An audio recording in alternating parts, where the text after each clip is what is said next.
Good evening class. Welcome back to my channel professor Funkesh. और आज की इस वीडियो में हम डिस्कस करने जा रहे हैं Bernoulli's theorem. In the last class we have discuss what is the equation of continuity, how it work, कैसे वो काम करती है। तो बर्नौलीज थ्योरम जो कि आज का हमारा टॉपिक है, यदि हमें बर्नौलीज थ्योरम को समझना है तो उसके लिए इक्वेशन ऑफ कंटिन्यूटी का ज्ञान होना बहुत जरूरी था, क्योंकि इक्वेशन ऑफ कंटिन्यूटी का जो प्रिंसिपल है और कंसेप्ट है वो यहाँ बर्नौलीज में देखने को मिलता है। इसलिए पहले हमें इक्वेशन ऑफ कंटिन्यूटी का अध्ययन करना है और उसके बाद फिर हमें बर्नौलीज थ्योरम की ओर बढ़ना है। तो जिन्होंने अभी तक इक्वेशन ऑफ कंटिन्यूटी वाला लेक्चर नहीं देखा है वो पहले उस लेक्चर पे जाएं, उसको देखें और उसके बाद बर्नौलीज थ्योरम का लेक्चर जो है आज जो मैं भेज रहा हूँ उसको देखें, तब जाके आप बर्नौलीज थ्योरम को समझ पाएंगे। अदरवाइज आप बर्नौलीज थ्योरम को नहीं समझ सकते हैं। जिन्होंने अभी तक चैनल को सब्सक्राइब नहीं किया है वो चैनल को सब्सक्राइब कर लें, नोटिफिकेशन बेल ऑन कर लें, जिससे कि आपको मेरे वीडियो का नोटिफिकेशन तुरंत प्राप्त हो सके।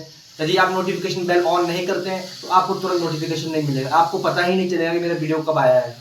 जिससे आप उसका लाभ उठा सकें तो उसके लिए आप जरूरी है कि आप नोटिफिकेशन ऑन करना, वीडियो को ज़्यादा शेयर करें। If there is any problem then you can message और कमेंट ऑन द वीडियो। आप कमेंट कर सकते हैं, अपने व्यूज थॉट वगैरह वहाँ लिख सकते हैं। ये वीडियो आपके लिए बनाया गया है, इसलिए आप उसको पूरा देखें और उसका लाभ उठाएं। तो आज हमारा टॉपिक है Bernoulli's theorem. BSc first year की हम बात करें मैकेनिक्स की और टॉपिक है हमारा बर्नौलीज थ्योरम। आज दिनांक 13 सितंबर 2022, दिन है मंगलवार। बर्नौलीज थ्योरम में बर्नौलीज थ्योरम क्या कहती है? बर्नौलीज थ्योरम कहती है कि सम जो होता है प्रेशर एनर्जी, काइनेटिक एनर्जी और पोटेंशियल एनर्जी, तीन तरह की एनर्जी होती है। इन तीनों तरह की एनर्जी का जो सम होता है वो कांस्टेंट होता है। बर्नौलीज थ्योरम ये कहती है जब जब किसी भी ट्यूब से, सपोज कोई ट्यूब है, उस ट्यूब से जब कोई लिक्विड फ्लो कर रहा होता है और वो लिक्विड कैसा होना चाहिए? वो लिक्विड होना चाहिए इनकम्प्रेसिबल। इनकम्प्रेसिबल लिक्विड का मतलब होता है, हमने लास्ट क्लास में भी बताया था, इनकम्प्रेसिबल लिक्विड का मतलब होता है जिसकी डेंसिटी कांस्टेंट होती है, जिसका मास कांस्टेंट होता है, जिसकी डेंसिटी चेंज नहीं होती है। Incompressible non viscous, non viscous liquid वो लिक्विड होता है जो कि किसी भी पाइप से इजीली फ्लो कर जाए, जैसे कि वाटर। वाटर कैसा है? Non viscous liquid. मिल्क, दूध कैसा है? Non viscous liquid. Juice, juice कैसा है? नॉन विस्कस लिक्विड, क्योंकि ये इजीली फ्लो कर जाता है, ये थिक नहीं होता है। ये कैसा होता है? थिन होता है, पतला होता है, तो इजीली फ्लो कर जाता है। इस तरह के लिक्विड को मैकेनिक्स में कहा जाता है नॉन विस्कस लिक्विड। तीसरा वर्ड जो है स्ट्रीमलाइन। ये जो लिक्विड होता है आपका नॉन विस्कस लिक्विड, जैसे कि वाटर है, मिल्क है, ये स्ट्रीमलाइन फ्लो करता है। हमने कल की लास्ट क्लास में बताया था कि स्ट्रीमलाइन फ्लो क्या होता है। स्ट्रीमलाइन फ्लो मींस जो पाथ प्रीवियस पार्टिकल्स का होता है उसी पाथ को जो आगे वाले पार्टिकल्स फॉलो करते हैं, मतलब एक ही दिशा में जो है पार्टिकल्स आपके मूव करते हैं। ठीक है, तो इसका स्टेटमेंट समझते हैं। स्टेटमेंट क्या है इसका? इसका स्टेटमेंट है it states that for all points along the streamline in an incompressible and non-viscous fluid flowing steadily। वो कह रहा है कि सपोज ये कोई आपके ट्यूब है, सिलेंड्रिकल ट्यूब है, इसमें कोई लिक्विड फ्लो कर रहा है और लिक्विड कैसा आपका? इनकम्प्रेसिबल है। इनकम्प्रेसिबल मतलब जिसकी डेंसिटी क्या हो? कांस्टेंट हो। ठीक है, और नॉन विस्कस, नॉन विस्कस मतलब जो कि जिसकी विस्कोसिटी क्या होती है? लेस होती है। नॉन विस्कस का मतलब है जैसे कि वाटर, वाटर कैसा लिक्विड है? नॉन विस्कस, क्योंकि वो इजीली फ्लो कर जाता है किसी भी ट्यूब के अंदर से। ये थिक नहीं होता है, थिन होता है। तो यहाँ पे लिक्विड कैसा लेना है आपको? लिक्विड लेना है यहाँ पे नॉन विस्कस, जैसे कि वाटर। तो incompressible non viscous fluid flowing steadily, ये जो आप लिक्विड जो ले रहे हैं, वाटर जो ले रहे हैं, ये कैसा होना चाहिए? इनकम्प्रेसिबल होना चाहिए, मतलब उसकी डेंसिटी कांस्टेंट हो। नॉन विस्कस होना चाहिए, मतलब इजीली फ्लो कर जाए। और कैसे फ्लो करे? वो स्टेडली। स्टेडली मींस एक के बाद एक। अगर ये डायरेक्शन वाटर मॉलिक्यूल्स की है तो लास्ट वाला मॉलिक्यूल भी इसी को फॉलो कर रहा है। ये सब इस तरह से देखो, अगर ये मूव कर रहा है तो लास्ट वाला इसको फॉलो कर रहा है, इसको फॉलो कर रहा है, एक पंक्ति में चलना है। तो ये ऐसा हो कि वो स्ट्रेटली फ्लो कर रहा हो। ऐसे केस में जो सम जो होता है, the sum of the pressure energy, वो potential energy per unit volume and kinetic energy per unit volume is a constant. ऐसे केस में तीनों एनर्जी का जो सम है, प्रेशर एनर्जी, पोटेंशियल एनर्जी और kinetic energy per unit volume, ये कैसा आएगा? कांस्टेंट आएगा। वो बर्नौलीज थ्योरम की स्टेटमेंट ये कह रही है कि किसी भी पाइप से जब लिक्विड फ्लो करता है वो लिक्विड कैसा है? इनकम्प्रेसिबल है, नॉन विस्कस है। इस तरह का लिक्विड जब फ्लो करता है तो उस केस में तीनों एनर्जी का जो सम है, प्रेशर एनर्जी, काइनेटिक एनर्जी और पोटेंशियल एनर्जी, वो कांस्टेंट होता है। कैसे? उसके कहने का मतलब है कि अगर ये पाइप है और इस पाइप से आपका इनकम्प्रेसिबल और नॉन विस्कस लिक्विड फ्लो कर रहा है तो उस केस में चाहे इस पाइप के अंदर, चाहे तो आप यहाँ पे चेक करो, उस केस में चाहे तो आप यहाँ पे चेक करो, चाहे इस पॉइंट पे चेक करो, चाहे इस पॉइंट पे चेक करो, हर एक पॉइंट पे तीनों एनर्जी का जो सम है वो कांस्टेंट रहेगा। तीनों एनर्जी मतलब pressure energy, kinetic energy, potential energy, इन तीनों का सम कांस्टेंट। यहाँ चेक कर लो तो भी कांस्टेंट रहेगा, इस पॉइंट पे चेक कर लो तो भी कांस्टेंट रहेगा, इस पॉइंट पे चेक कर लो तो भी कांस्टेंट रहेगा। किसी भी पॉइंट, इस ट्यूब के अंदर किसी भी पॉइंट पे चेक कर लीजिए, तीनों एनर्जी का सम कांस्टेंट रहेगा। हाँ, वो अलग बात है कि देखो यहाँ पे काइनेटिक एनर्जी क्या हो रही है आपकी, डिक्रीज हो रही है, लेकिन पोटेंशियल एनर्जी इंक्रीज हो रही है। और यहाँ पे पोटेंशियल एनर्जी डिक्रीज हो रही है, लेकिन काइनेटिक एनर्जी इंक्रीज हो रही है। कहने का मतलब है काइनेटिक एनर्जी, पोटेंशियल एनर्जी ये वेरी कर सकती है, कहीं कम, जहाँ कहीं अगर काइनेटिक एनर्जी कम है तो वहाँ पोटेंशियल एनर्जी ज़्यादा है, कहीं पोटेंशियल एनर्जी कम है तो वहाँ काइनेटिक एनर्जी ज़्यादा है। ये आपस में वेरी कर सकती है, लेकिन जब बात तीनों के सम की आएगी तो तीनों का सम हमें क्या मिलेगा, कांस्टेंट मिलेगा। ट्यूब के हर एक पॉइंट पे तीनों एनर्जी का सम कांस्टेंट मिलेगा। अभी हम इसको प्रूव करेंगे कैसे मिलेगा, लेकिन ट्यूब के हर एक पॉइंट पे, चाहे इस पॉइंट की बात करो, चाहे इस पॉइंट की बात करो, इस पॉइंट की बात करो, इस पॉइंट की बात करो, ट्यूब के हर एक पॉइंट पे तीनों एनर्जी का सम है pressure energy, potential energy per unit volume और kinetic energy per unit volume. इन तीनों का सम कैसे मिलेगा, आपका कांस्टेंट मिलेगा। तीनों एनर्जी का सम क्या मिलेगा, कांस्टेंट। देखो यहाँ पे वी वांट टू फाइंड, हम ये प्रूव करना चाहते हैं कि kinetic energy plus potential energy plus pressure energy, इन तीनों का सम क्या आएगा, कांस्टेंट। ये कहती है बर्नौलीज थ्योरम। बर्नौलीज थ्योरम कहती है कि तीनों का सम कैसा होगा, कांस्टेंट। वो तीनों कौन है, pressure energy, kinetic energy per unit volume, potential energy per unit volume, तीनों का सम कैसा आएगा, कांस्टेंट आएगा। अब इस बात को हम प्रूव करते हैं। इस बात को प्रूव करने के लिए आप इसी फिगर पे आइए दोबारा। आप देख सकते हैं यहाँ पे हमने क्या लिया है, कोई एक ट्यूब ली है जिसका जो एरिया ऑफ क्रॉस सेक्शन है वो नॉन यूनिफॉर्म है। यूनिफॉर्म का मतलब होता है कि दोनों एरिया ऑफ क्रॉस सेक्शन एक जैसे होंगे, लेकिन यहाँ पे देखो मैंने कहा कि यहाँ पे हम area of cross section non uniform है। नॉन यूनिफॉर्म मतलब देखो यहाँ पे एरिया ऑफ क्रॉस सेक्शन ज्यादा है और यहाँ पे एरिया ऑफ क्रॉस सेक्शन कम है, तो मतलब ये नॉन यूनिफॉर्म हुए ना, मतलब एक जैसे नहीं है। यदि एक जैसे होते तो जितना साइज इस एरिया का था उतना ही साइज इस एरिया का भी होता, लेकिन यहाँ पे एरिया ज्यादा है और यहाँ पे एरिया कम है। एरिया मतलब एरिया ऑफ क्रॉस सेक्शन, तो इसलिए इस वाले एरिया ऑफ क्रॉस सेक्शन का नाम मैंने कैपिटल A1 दिया और इस वाले एरिया ऑफ क्रॉस सेक्शन का नाम मैंने कैपिटल A2 दिया। ठीक है, अब चूंकि इन दोनों का एरिया ऑफ क्रॉस सेक्शन अलग अलग है, यहाँ पे ज्यादा है एरिया ऑफ क्रॉस सेक्शन, यहाँ पे एरिया ऑफ क्रॉस सेक्शन कम है, तो इनकी वेलोसिटी भी अलग अलग होगी। कल हमने इक्वेशन ऑफ कंटिन्यूटी में क्या पढ़ा था, हमने वहां पढ़ा था ना A1 B1 is equal to A2 B2। हमने कल क्या बताया था, यदि area of cross section increase होगा मतलब ज्यादा होगा तो वेलोसिटी क्या होगी, डिक्रीज होगी, और यदि area of cross section decrease होगा तो वेलोसिटी क्या होगी, इंक्रीज होगी। ये हमने कल पढ़ा था। तो देखो यहाँ पे देखो आप, यहाँ पे एरिया ऑफ क्रॉस सेक्शन कम है ना, मतलब एरिया ऑफ क्रॉस सेक्शन कम होने का मतलब है area of cross section decrease हुआ ना, तो अगर area of cross section decrease होगा तो वेलोसिटी क्या होगी, इंक्रीज होगी, मतलब यहाँ पे वेलोसिटी क्या है, ज्यादा। अब अगर मैं यहाँ की बात करूँ, यहाँ एरिया ऑफ क्रॉस सेक्शन ज्यादा है, एरिया ऑफ क्रॉस सेक्शन ज्यादा का मतलब है कि एरिया ऑफ क्रॉस सेक्शन यहाँ पे क्या हुआ, इंक्रीज हुआ, और यदि एरिया ऑफ क्रॉस सेक्शन यहाँ पे इंक्रीज हुआ तो वेलोसिटी क्या होगी, यहाँ पे डिक्रीज होगी, मतलब यहाँ पे वेलोसिटी क्या है, कम। यहाँ पे वेलोसिटी कम है और यहाँ पे वेलोसिटी ज्यादा है, तो कहने का मतलब है यहाँ पे वेलोसिटी ज्यादा है तो मतलब B2 किससे ग्रेटर देन होगा, B1 से। मतलब यहाँ पे वेलोसिटी ज्यादा है ना, क्यों ज्यादा है वेलोसिटी यहाँ पे, क्योंकि यहाँ पे एरिया ऑफ क्रॉस सेक्शन कम है और यहाँ पे एरिया ऑफ क्रॉस सेक्शन ज्यादा है तो वेलोसिटी कम है। ऐसा हम कैसे बोल पा रहे हैं, ऐसा हम इक्वेशन ऑफ कंटिन्यूटी जो कल हमने सॉल्व करी थी उसके आधार पे बोल पा रहे हैं, क्योंकि कल हमने कहा था कि एरिया ऑफ क्रॉस सेक्शन अगर ज्यादा हुआ तो वेलोसिटी कम होगी और यदि एरिया ऑफ क्रॉस सेक्शन कम हुआ तो वेलोसिटी ज्यादा होगी। तो वही मैं यहाँ बता रहा हूँ कि यहाँ पे एरिया ऑफ क्रॉस सेक्शन कम है इसलिए वेलोसिटी ज्यादा है, और यहाँ पे एरिया ऑफ क्रॉस सेक्शन ज्यादा है इसलिए वेलोसिटी कम है। तो हमने लिखा है उस बात को, यहाँ पे हमने लिखा है if the area capital A2 is smaller than capital A1। यहाँ पे देखो एरिया जो है कैपिटल A2 ये क्या है, स्मॉलर है, कम है। किससे कम है, कैपिटल A1 से, क्योंकि कैपिटल A1 क्या है, ज्यादा है। उस केस में then by equation of continuity के अनुसार वेलोसिटी B2 जो होगी वो किससे ग्रेटर होगी, B1 से। देखो वेलोसिटी B2, यहाँ देखो आप, वेलोसिटी B2 क्या है, किससे ग्रेटर है, B1 से, क्योंकि यहाँ पे कम वेलोसिटी होगी, तो B2 is greater than B1। अब यदि वेलोसिटी B2, ये वाली वेलोसिटी जो है B2, यदि ये ग्रेटर होगी किससे, B1 से, उस केस में इंक्रीज इन काइनेटिक एनर्जी में कितना इंक्रीज होगा, हमें सभी को पता है। यदि वेलोसिटी इसकी ज्यादा है, वेलोसिटी यदि इस वाले एंड की ज्यादा है तो काइनेटिक एनर्जी भी इस वाले एंड की ज्यादा होगी, और इस वाले एंड की काइनेटिक एनर्जी क्या होगी, कम होगी, क्योंकि यहाँ पे लिक्विड तो रेस्ट में था।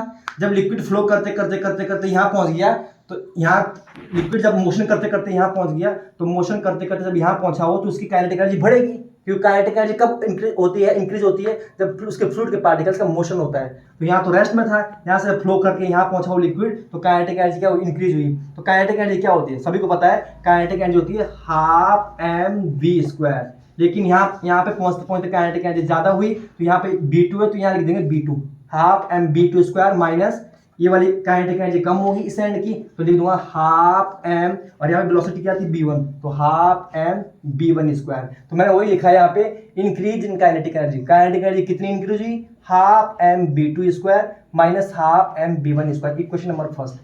अब दूसरी बात कर रहा हूँ डिक्रीज इन पोटेंशियल एनर्जी। यहाँ देखो, यहाँ पे देखो, ये जो पहला एंड जो है एरिया ऑफ क्रॉस सेक्शन, ये जो है ज्यादा हाइट पे है देखो, और ये वाला क्रॉस सेक्शन एरिया कम हाइट पे है। देखो इसकी हाइट इतनी है और इसकी हाइट इतनी है।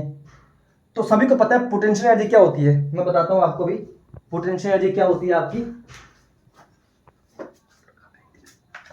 ये देखिए, सबको पता है कि potential energy is equal to होता है mass into gravity into height.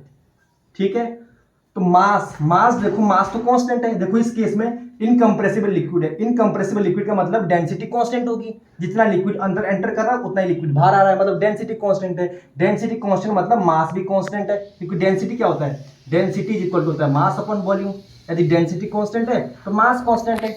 अब मास तो कांस्टेंट हो गया, और जी क्या है, जी ग्रेविटेशनल कांस्टेंट है, ये भी कांस्टेंट हो गया। तो पोटेंशियल एनर्जी जो है वो किस पे डिपेंड कर रही है, एच पे। एच बोले तो हाइट, क्योंकि मास तो कांस्टेंट है और जी क्या है, ग्रेविटेशनल कांस्टेंट है।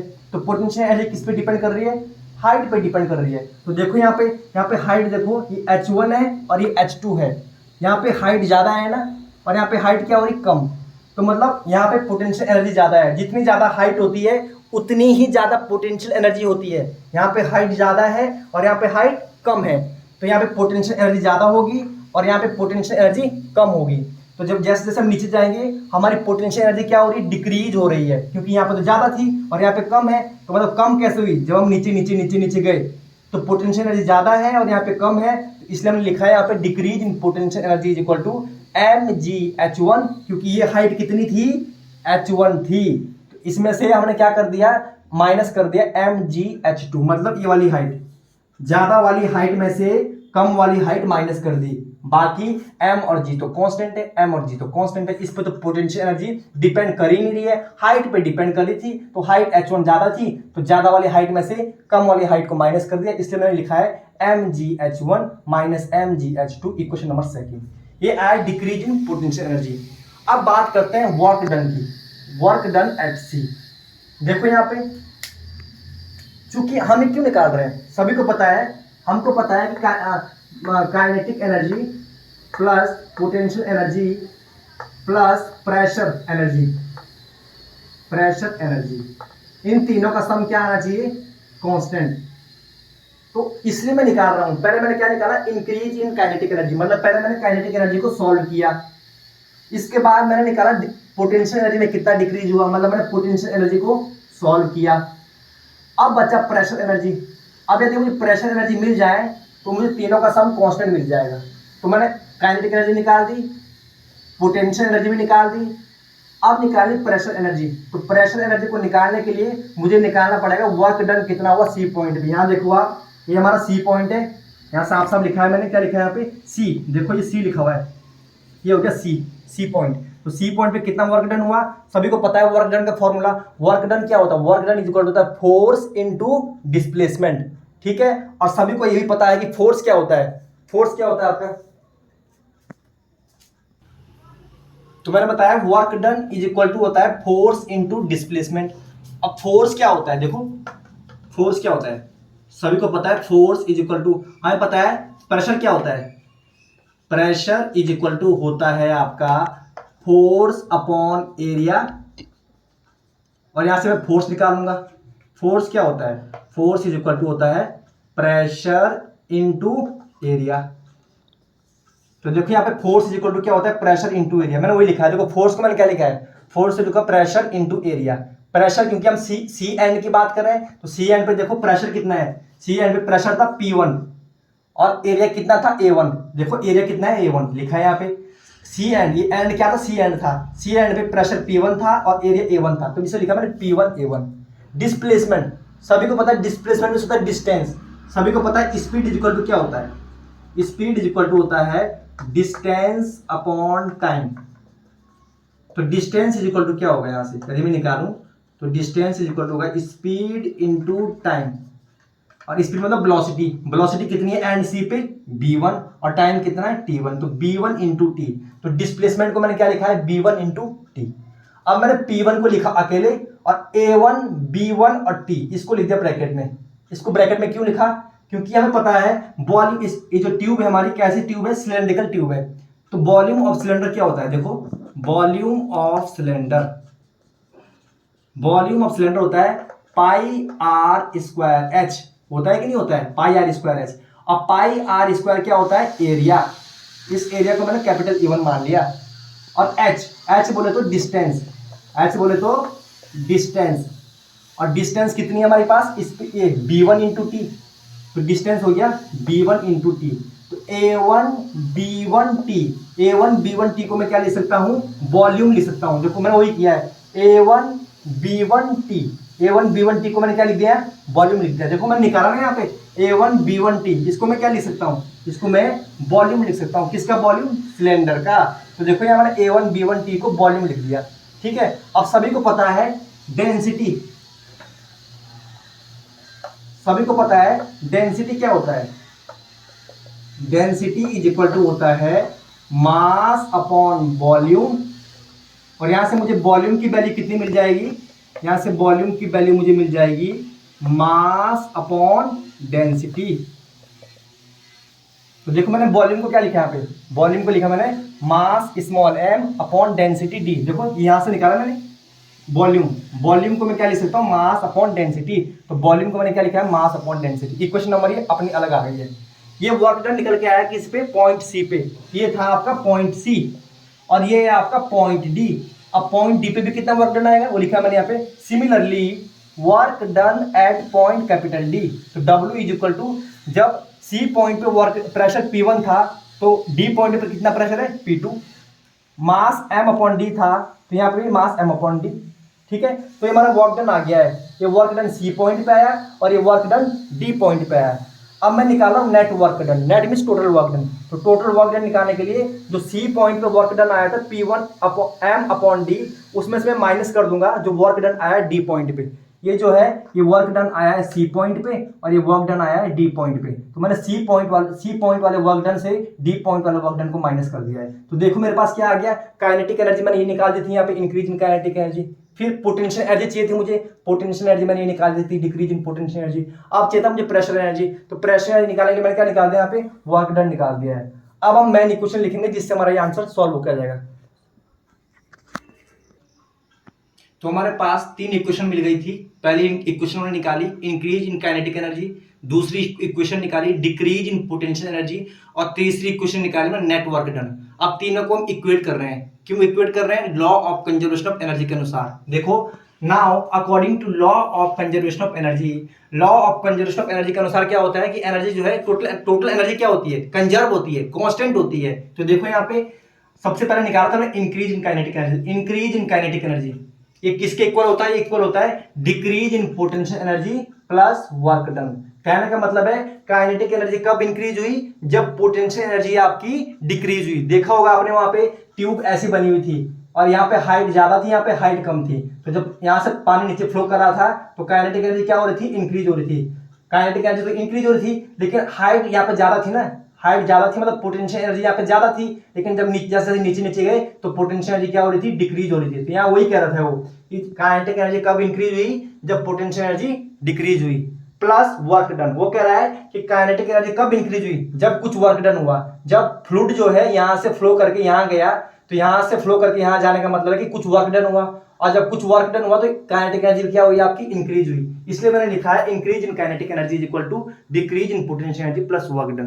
काइनेटिक एनर्जी कब इंक्रीज हुई, जब पोटेंशियल एनर्जी आपकी डिक्रीज हुई, और जब वर्क डन हुआ तब काइनेटिक एनर्जी इंक्रीज हुई। तो देखो ये हम निकाल चुके हैं, मैं रखा है वैल्यू यहाँ पे। इंक्रीज इन काइनेटिक एनर्जी हमारी फर्स्ट इक्वेशन थी, वो क्या थी, half m b2 square minus half m b1 square is equal to potential energy कितनी डिक्रीज हुई थी, वो हमारी इक्वेशन सेकंड थी, वो क्या थी, mgh1 minus mgh2 plus work done, net work done कितना निकाला हमने, वो निकाला था P1 m upon D plus P2 m upon D, जहां पे m क्या है मास और d क्या है डेंसिटी, m क्या है मास, d डेंसिटी। अब मैंने इस इक्वेशन को रीअरेंज किया, मैंने कैसे रीअरेंज किया है, जो 1 वाली टर्म्स थी उसको एक तरफ लिख दिया और जो 2 वाली टर्म्स थी उसको एक तरफ लिख दिया। देखो यहाँ पे half mb1 square plus mgh1 plus P1 upon md is equal to half mb2 square plus mgh2 plus P2 m upon d. देखो यहाँ पे 1 वाली b1 h1 p1 ये टर्म्स एक तरफ लिख दी और b2 h2 p2 ये टर्म्स एक तरफ लिख दी। तो मुझे क्या मिला, मुझे मिला ये एंड सी पे जो kinetic energy plus potential energy plus pressure energy ये किसके इक्वल आ रही है, एंड डी पे kinetic energy plus potential energy plus pressure energy तीनों किसके इक्वल आ रही है, कांस्टेंट आ रही है। देखो चाहो मैं इस एंड सी की बात करूं या चाहे मैं इस एंड डी की बात करूं, देखो दोनों तरफ इक्वल आ रही है। क्या इक्वल आ रही है, kinetic energy plus potential energy plus pressure energy का सम कांस्टेंट आ रहा है। अब अगर मैं क्या करूं आगे, if we divide both side by d upon m, ये जो इक्वेशन निकल के आई मेरे पास, ये इस इक्वेशन को यदि मैं डी अपॉन एम से डिवाइड कर दूं दोनों तरफ, लेफ्ट साइड भी और राइट साइड भी, तो मुझे मिल जाएगा half d b1 square plus dgh1 plus p1, एक इक्वेशन नहीं मिल जाएगी, is equal to half d b2 square plus dgh2 plus p2। ये इक्वेशन कब मिली मुझे दोनों, ये तब मिली जब मैंने d अपॉन m से हर एक टर्म को डिवाइड किया। डिवाइड करने में मेरे पास एक नई इक्वेशन निकल के आ गई। अब इस इक्वेशन में देखो यहाँ पे ये जो d है, ये d, इस d को मैं किससे रिप्लेस कर रहा हूं, रो से। सभी को पता है d मतलब डेंसिटी, और इस डेंसिटी को हम फिजिक्स में रो से डिनोट करते हैं। रो मतलब ये सिंबल होता है हल्का सा टेढ़ा, ये रो है, RHO रो। इस डी डेंसिटी को मैं रिप्लेस कर रहा हूं रो से। तो देखो मैंने वहां क्या लिखा, मैंने लिखा हाफ डी की जगह लिखा मैंने rho, half rho b1 square plus rho gh1 plus p1 is equal to half rho v2 square plus rho gh2 plus p2। मतलब जहां डी था वहां मैंने रो लिख दिया, रो रो रो रो। अभी क्या निकल के आ गया, kinetic energy plus potential energy plus pressure energy किसके इक्वल आ रहा है, kinetic energy plus potential energy plus pressure energy equal आ रहा है। अब इसको कांस्टेंट के टर्म में लिखना है, तो मैंने इसको कंबाइन क्या लिख दिया, pressure energy plus potential energy plus kinetic energy is equal to constant. तो ये हो गया हेंस प्रूफ। हमने प्रूव कर दिया है कि बर्नौलीज थ्योरम के अनुसार प्रेशर एनर्जी, काइनेटिक एनर्जी और पोटेंशियल एनर्जी तीनों का सम कांस्टेंट आता है। चाहे आप ट्यूब के किसी भी पॉइंट पे चेक कर लीजिए, चाहो तो आप एंड सी पे चेक कर लो, चाहे तो आप एंड डी पे चेक कर लो, और चाहे तो किसी भी बीच में चेक कर लीजिए, आपका तीनों का सम कांस्टेंट आएगा। तो मैं उम्मीद करता हूं आपको ये वीडियो समझ में आया होगा, अच्छे से समझ में आया होगा। मैंने बहुत डीपली और थॉरली समझाया है। किसी को नहीं समझ में आता है वो कमेंट बॉक्स में पूछें, अगले दिन क्लास में आके पूछें। वीडियो को ज्यादा से ज्यादा शेयर किए, जिन्होंने सब्सक्राइब नहीं किया सब्सक्राइब कर लें, नोटिफिकेशन को ऑन कर लें, जिससे ज्यादा से ज्यादा आपका जो है फायदा हो सके और हमें भी मोटिवेशन मिलता है। आप रिव्यूज लिखिए कि आपको वीडियो कैसा लगा, आपके लिए कितना हेल्पफुल ये हुआ है। तो थैंक यू सो मच, बाकी नेक्स्ट वीडियो में मिलते हैं।